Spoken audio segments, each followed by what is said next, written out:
Lens road है, मरबा hotel है, बहुत मशहूर होटल है, पाकिस्तान में मशहूर है। लग्या हुआ सर आवाज रवा रखा शक्ल सर हफ्ते से रश होता रहता है सर। यहाँ पे हलवा पूड़े छोले पराठे मलाई हर चीज यहाँ पे मिलता है।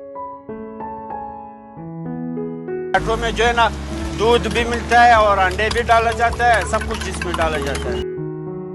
सुबह 5 बजे से लेकर बस 3 बजे छुट्टी होता है, 2 घंटे बंद है, फिर 24 घंटे खुला रहता है। रेट तो इसलिए बढ़ा हुआ है, हर चीज का महंगाई, हर चीज बढ़ा हुआ है, इसलिए ये तो नहीं बढ़ा हुआ है ना। ऐसे चाय जो है ना पूरी कोयटा में और किसी जगह में नहीं मिलेगा सवाए इस मरहबा रेस्टोरेंट के अलावा।